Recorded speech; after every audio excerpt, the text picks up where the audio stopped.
Fragmentos de una enseñanza desconocida. Capítulo número 7.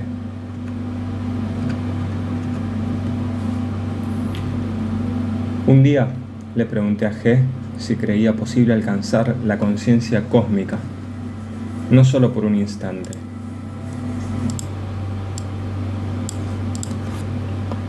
sino por un periodo más largo. Yo entendía por conciencia cósmica, tal como lo he expuesto en mi libro Tertium Organum, la conciencia más elevada que le es accesible al hombre. No sé a qué llama usted conciencia cósmica, dijo G. Es un término vago e indefinido. Cada cual puede llamar por este nombre lo que quiera. En la mayoría de los casos, lo que se llama conciencia cósmica no es sino fantasía, ensueño, asociaciones, todo ello acompañado por un trabajo intensivo del centro emocional. Esto puede llegar hasta el umbral del éxtasis, pero muy a menudo no se trata sino de una experiencia emocional subjetiva al nivel de los sueños. Por lo demás, antes de hablar de conciencia cósmica, debemos definir en general qué es la conciencia. ¿Cómo define usted la conciencia? Dice Ouspensky. La conciencia se considera indefinible, dije yo. Y, en efecto, ¿cómo podría definirse siendo cualidad interior? Con los medios ordinarios de que disponemos es imposible establecer la presencia de la conciencia en otro hombre. No la conocemos sino en nosotros mismos. Palabrería científica habitual, dijo G. Ya es tiempo de que se libere de toda esa sofística. No hay sino un punto justo en lo que ha dicho. Es que usted no puede conocer la conciencia sino en usted mismo. Pero fíjese bien, usted no puede conocerla sino cuando la tiene. Y cuando no la tiene, no puede reconocer, en ese mismo momento, que no la tiene. Solo más tarde podrá hacerlo. Quiero decir que cuando vuelva, usted podrá ver que ella ha estado ausente durante largo tiempo y recordar el momento en que desapareció o aquel en que volvió a aparecer. Podrá también determinar los momentos en que se encuentra más cerca o más lejos de la conciencia, pero al observar en usted mismo las apariciones y desapariciones de la conciencia, verá inevitablemente un hecho que nunca ve, del cual jamás se ha dado cuenta, y es que los momentos de conciencia son muy cortos y están separados los unos de los otros por largos intervalos de completa inconsciencia, durante los cuales su máquina trabaja en forma automática. Verá que puede pensar, sentir, actuar, hablar, trabajar sin estar consciente. Si usted aprende a ver en usted mismo los momentos de conciencia y los largos periodos de mecanicidad, verá en los otros con la misma certidumbre en qué momentos son conscientes de lo que hacen y en qué momentos no lo son. Su principal error es el creer que siempre tiene conciencia. El creer, en general, que la conciencia siempre está presente o que nunca está presente. En realidad, la conciencia es una propiedad que cambia continuamente.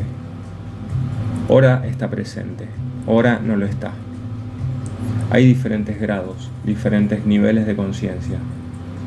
La conciencia y los diferentes niveles de conciencia deben comprenderse en nosotros mismos por la sensación, el sabor que tenemos de ella. Ninguna definición nos puede ayudar y no es posible ninguna definición mientras no comprendamos lo que debemos definir. La ciencia y la filosofía no pueden definir la conciencia porque quieren definirla donde no la hay. Es necesario distinguir la conciencia de la posibilidad de conciencia. Es necesario distinguir la conciencia de la posibilidad de conciencia. Nosotros no tenemos sino la posibilidad de conciencia y raros vislumbres de conciencia. Por consiguiente, no podemos definir qué es la conciencia.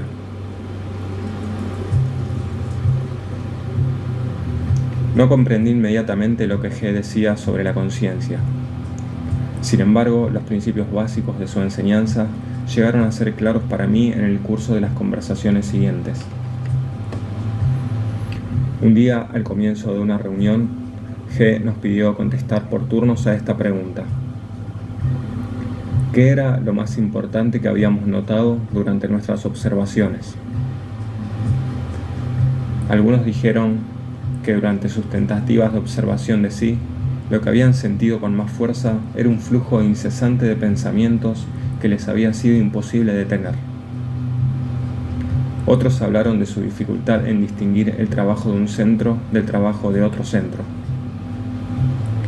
En cuanto a mí, evidentemente, no había comprendido del todo la pregunta, o más bien contesté a mis propios pensamientos. Expliqué que lo que me había impresionado más fuertemente en el sistema era la interdependencia de todos sus elementos.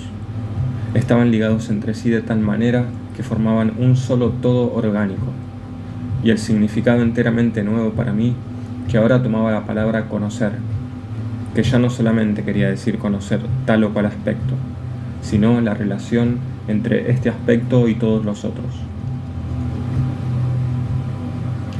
G estaba visiblemente descontento con nuestras respuestas.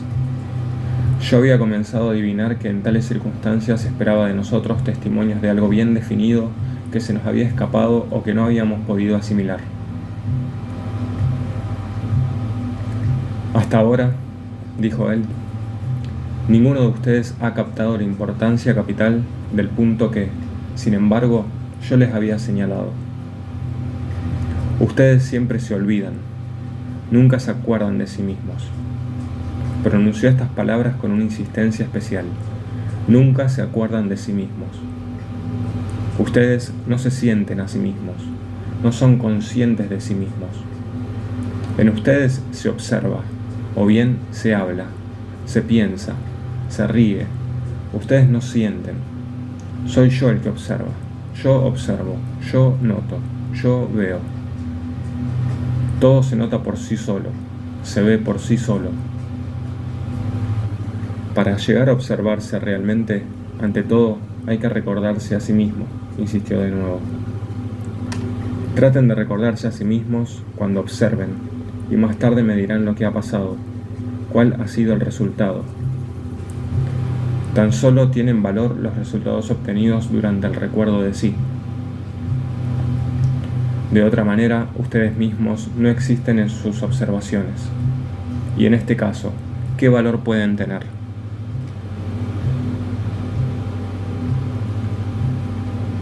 Estas palabras de G me hicieron reflexionar mucho. De inmediato me pareció que era la llave de todo lo que había dicho antes sobre la conciencia.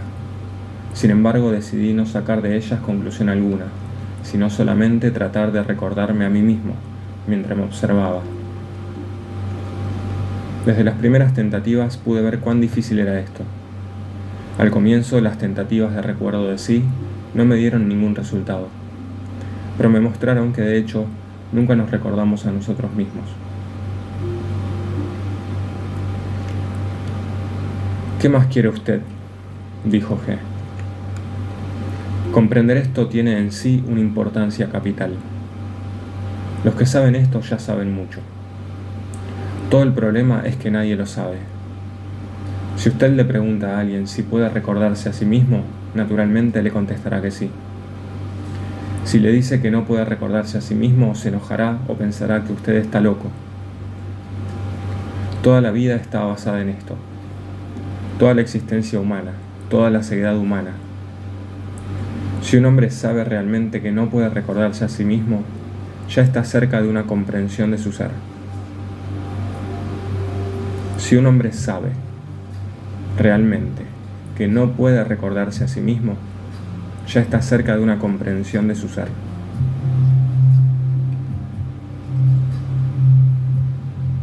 Todo lo que decía G, Todo lo que yo pensaba y sobre todo lo que me habían mostrado mis tentativas de recordarme a mí mismo me convencieron muy rápidamente de que me encontraba en presencia de un problema enteramente nuevo que hasta ahora la ciencia y la filosofía habían descuidado. Pero antes de hacer deducciones trataré de describir mis tentativas de recordarme a mí mismo. Mi primera impresión fue que los ensayos de recuerdo de sí, o de ser consciente de sí, de decirse, soy yo el que camina, soy yo el que hace esto, al tratar continuamente de experimentar la sensación de este yo, detenían los pensamientos. Cuando tenía la sensación de mí, ya no podía ni pensar ni hablar. Las mismas sensaciones se oscurecían. Por eso no se puede recordarse a sí mismo, de esta manera, sino por algunos instantes. Yo había ya hecho ciertos experimentos en detener el pensamiento, del tipo de aquellos que son mencionados en los libros sobre el yoga, por ejemplo el libro de Edward Carpenter, From Adam's Peak to Elephanta, aunque en este caso se trata de una descripción muy general. Los primeros ensayos de recuerdo de sí me hicieron recordar mis tentativas anteriores. En efecto, ambas experiencias eran casi idénticas, con la única diferencia de que al detener los pensamientos, la atención está totalmente orientada hacia el esfuerzo de no admitir pensamientos, mientras que en el acto del recuerdo de sí, la atención se divide. Una parte se dirige hacia el mismo esfuerzo, otra hacia la sensación de sí. Esta última experiencia me capacitó para llegar a una cierta definición, posiblemente muy incompleta, del recuerdo de sí, que sin embargo probó ser muy útil en la práctica.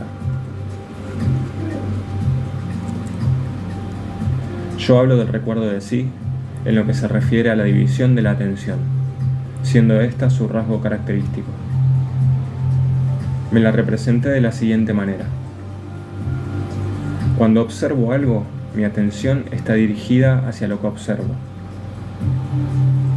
Cuando al mismo tiempo trato de recordarme a mí mismo, mi atención está dirigida a la vez hacia el objeto observado y hacia mí mismo. Habiendo definido esto, vi que el problema consistía en dirigir la atención sobre uno mismo sin permitir que se debilite o se eclipse la atención dirigida sobre el fenómeno observado. Más aún, este fenómeno podía estar tanto dentro de mí como fuera de mí. Las primeras tentativas de hacer tal división de la atención me mostraron su posibilidad. Al mismo tiempo hice otras dos comprobaciones. En primer lugar, vi que el recuerdo de sí resultante de este método no tenía nada en común con la introspección o el análisis. Se trataba de un estado nuevo y muy interesante, con un sabor extrañamente familiar. En segundo lugar, comprendí que momentos de recuerdo de sí ocurren de hecho en la vida, aunque raras veces, y que solo la producción deliberada de estos momentos creaba la sensación de novedad. Yo había tenido además la experiencia de tales momentos desde mi más temprana infancia. Llegaban, ya sea cuando me encontraba en circunstancias nuevas o inesperadas, en lugares nuevos, entre extraños. Por ejemplo, durante un viaje. Uno súbitamente mira a su alrededor y se dice, ¡qué extraño! ¿Yo y en este lugar?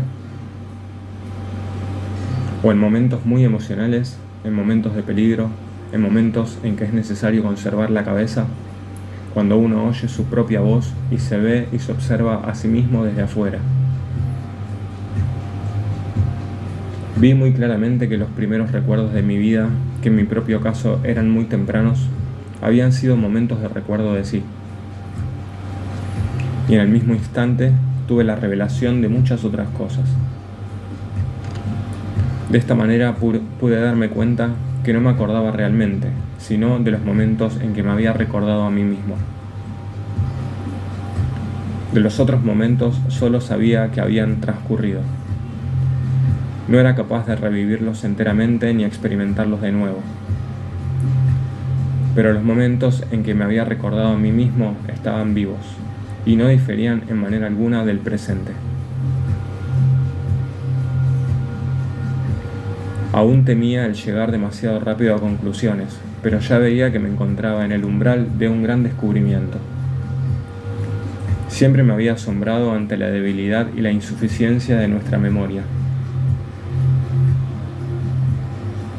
Son tantas las cosas que desaparecen y que son olvidadas. Me parecía que todo el absurdo de nuestra vida tenía como base este olvido. ¿Para qué atravesar por tantas experiencias para luego olvidarlas? Además, había algo degradante en esto. Un hombre siente algo que le parece muy grande. Piensa que nunca lo olvidará. Pasan 1 o 2 años y de ello nada queda. Se me hizo claro entonces por qué esto era así y por qué no podía ser de otro modo. Si nuestra memoria realmente mantiene vivos solo los momentos de recuerdo de sí, entonces resulta claro por qué ésta es tan pobre. Tales fueron mis experiencias de los primeros días.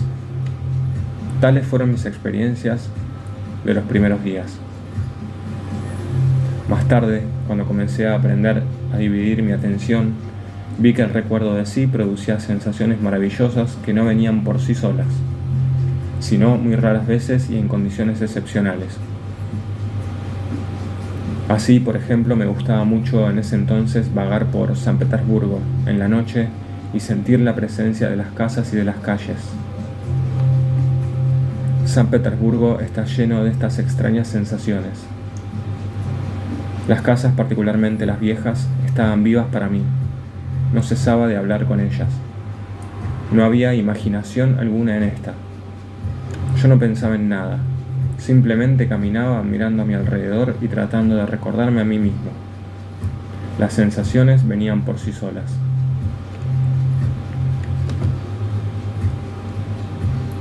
De este modo iba a hacer luego muchos otros descubrimientos, pero de esto hablaré más adelante. Algunas veces el recuerdo de sí no tenía éxito. En otros momentos estaba acompañado de curiosas observaciones. En cierta oportunidad estaba caminando a lo largo de la Liteini hacia la avenida Nevsky y a pesar de todos mis esfuerzos no era capaz de mantener mi atención en el recuerdo de mí mismo. La bulla, el movimiento, todo me distraía. A cada instante perdía el hilo de mi atención. Lo encontraba de nuevo y luego lo volvía a perder. Finalmente sentí una especie de ridícula irritación conmigo mismo y doblé hacia la calle de la izquierda, firmemente decidido esta vez a recordarme a mí mismo, al menos por algún tiempo. Y en todo caso, hasta que hubiera llegado a la calle siguiente. Llegué a la Nadezhinskaya sin perder el hilo de mi atención, salvo, quizás, por breves momentos. Entonces, dándome cuenta de que me era más fácil no perder la línea de mi pensamiento en las calles tranquilas y deseando probarme en las calles más ruidosas, decidí retomar la Nevsky, mientras continuaba recordándome a mí mismo. Llegué a la Nevsky sin haber cesado de recordarme a mí mismo, y comenzaba ya a experimentar el extraño estado emocional de paz interior y de confianza que sigue a grandes esfuerzos de esta clase. Justamente a la vuelta de la esquina, en la Nevsky, había una cigarrería donde compraba mis cigarrillos. Todavía recordándome a mí mismo, pensé pasar por ahí y encargar algunas cajas. 2 horas más tarde, desperté en la Travicheskaya, es decir, muy lejos. Estaba yendo en un trineo hacia la imprenta. La sensación de despertar fue extraordinariamente vívida. Casi puedo decir que volvía en mí. De golpe recordé todo. Cómo había estado caminando a lo largo de la Nadezhinskaya, cómo había estado recordándome a mí mismo, cómo había pensado en los cigarrillos y cómo en este pensamiento había caído como anonadado en un profundo sueño.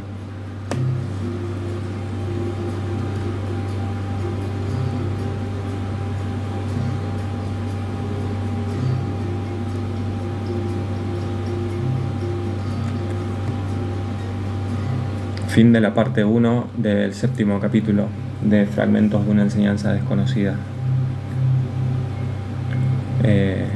Prontito voy a subir la parte 2. Muchas gracias por escuchar.